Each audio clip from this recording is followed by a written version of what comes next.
ईमानदारी का फल। काफी समय पहले की बात है। प्रतापगढ़ नाम का एक राज्य था। वहां का राजा बहुत अच्छा था, मगर राजा को एक सुख नहीं था, वो ये कि उसके कोई भी संतान नहीं थी, और वह चाहता था कि अब वह राज्य के अंदर किसी योग्य बच्चे को गोद ले, ताकि वह उसका उत्तराधिकारी बन सके और आगे की भागदौड़ को सुचारू रूप से चला सके।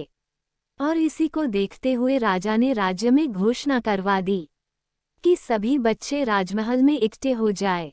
ऐसा ही हुआ। राजा ने सभी बच्चों को पौधे लगाने के लिए भिन्न भिन्न प्रकार के बीज दिए और कहा कि अब हम 6 महीने बाद मिलेंगे और देखेंगे कि किसका पौधा सबसे अच्छा होगा। महीना बीत जाने के बाद भी एक बच्चा ऐसा था जिसके गमले में वह बीज अभी तक नहीं फूटा था, लेकिन वह रोज उसकी देखभाल करता था और रोज पौधे को पानी देता था। देखते ही देखते 3 महीने बीत गए।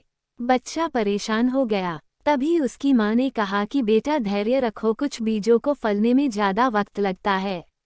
और वह पौधे को सींचता रहा। 6 महीने हो गए। राजा के पास जाने का समय आ चुका था, लेकिन वह डर हुआ था कि सभी बच्चों के गमलों में तो पौधे होंगे और उसका गमला खाली होगा।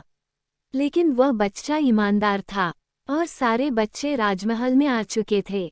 कुछ बच्चे जोश से भरे हुए थे, क्योंकि उनके अंदर राज्य का उत्तराधिकारी बनने की प्रबल लालसा थी।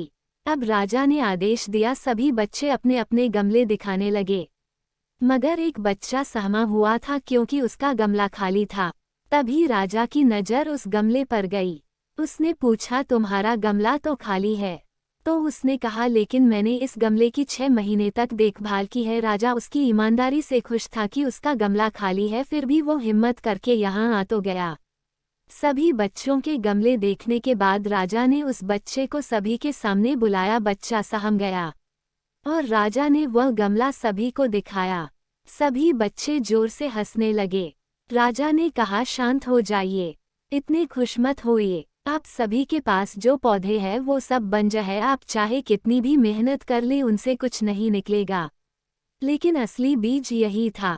राजा उसकी ईमानदारी से बेहद खुश हुआ और उस बच्चे को राज्य का उत्तराधिकारी बना दिया गया। अगर हम खुद के साथ ईमानदार हैं तो जीवन के किसी न किसी पड़ाव में सफल हो ही जाएंगे, क्योंकि हमारी औकात हमें ही पता होती है। हम खुद को पागल बनाकर खुद का ही नुकसान करते हैं।